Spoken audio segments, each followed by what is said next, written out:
दोस्तों, दिनाक्षी short hand में आपका स्वागत है। अगर आप चैनल पर नए हैं तो चैनल को सब्सक्राइब करें और बेल आइकन जरूर दबाएं। इस डिक्टेशन की एडवांस आउटलाइंस और वाक्यांश आप हमारे पेड बैच से प्राप्त कर सकते हैं।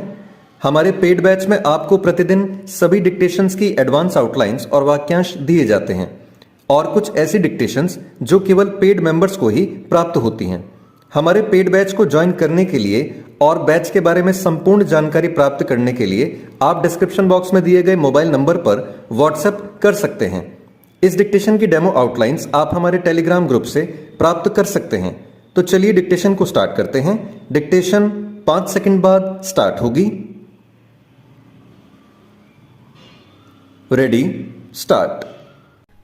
तेलंगाना में आगामी विधानसभा चुनाव की तैयारियों का आकलन करने हैदराबाद गए मुख्य चुनाव आयुक्त राजीव कुमार ने यह जो कहा कि चुनावों में धन और मुफ्त की सामग्री बांटने वालों पर निर्वाचन आयोग की नजर रहेगी, उससे यही पता चलता है कि चुनाव जीतने के लिए अनुचित तौर तरीकों का उपयोग बढ़ता जा रहा है।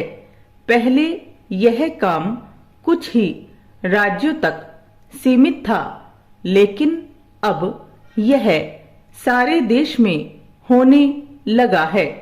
बड़ी संख्या में ऐसे प्रत्याशी होते हैं जो पैसे के बल पर चुनाव जीतने का प्रयास करते हैं। चिंता की बात यह है कि अनेक प्रत्याशी इसमें सफल भी रहते हैं। एक समय था जब बाहुबल के सहारे चुनाव जीतने की कोशिश की जाती थी। बंगाल को छोड़कर शेष देश में तो उस पर लगाम लग गई, लेकिन धन बल की भूमिका बढ़ गई है। यह इतनी अधिक बढ़ गई है कि पुलिस, आयकर विभाग एवं अन्य एजेंसियों की सतर्कता के बाद भी चुनावों के समय मतदाताओं के बीच बांटे जाने वाले धन के साथ साथ शराब और अन्य सामग्री की बरामदगी बढ़ती जा रही है। यह स्वाभाविक ही है कि विभिन्न प्रवर्तन एजेंसियां वह सारा धन जब्त नहीं कर पाती होंगी जो लोगों के वोट खरीदने के लिए जमा किया जाता है और एक स्थान से दूसरे स्थान पर पहुंचाया जाता है। आमतौर पर यह काला धन ही होता है। यह ठीक है कि मुख्य चुनाव आयुक्त ने यह कहा कि पैसे और सामग्री का वितरण करने वाले हमारे निशाने पर होंगे और यदि प्रवर्तन एजेंसियां कार्रवाई नहीं करती तो हम उनसे कार्रवाई करवाएंगे, लेकिन इसकी अनदेखी नहीं की जा सकती कि चुनाव जीतने के लिए अनुचित साधनों का इस्तेमाल करने वाले 2 कदम आगे रहते हैं।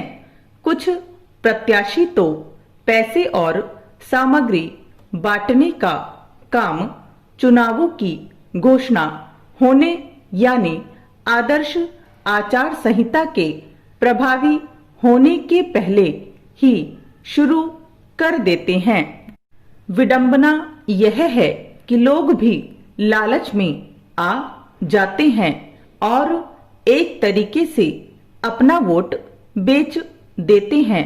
जब ऐसा होता है तो स्वतंत्र एवं निष्पक्ष चुनाव कराने का उद्देश्य पूरा नहीं हो पाता। मुख्य चुनाव आयुक्त ने चुनाव वाले राज्यों में प्रलोभन मुक्त चुनाव कराने की जो प्रतिबद्धता व्यक्त की वह तभी पूरी हो सकती है जब निर्वाचन आयोग को घोषणा पत्रों के माध्यम से लोगों को लुभाने के लिए किए जाने वाले वादों पर रोक लगाने का अधिकार मिले। इसकी अनदेखी नहीं की जा सकती कि देश में रेवड़ी संस्कृति विकसित हो चुकी है। इसके तहत राजनीतिक दल आर्थिक स्थितियों की अनदेखी कर मुफ्त सामग्री या फिर सुविधाएं देने के अनाप शनाप वादे करने लगे हैं और उन्हें अपनी गारंटी बताने लगे हैं।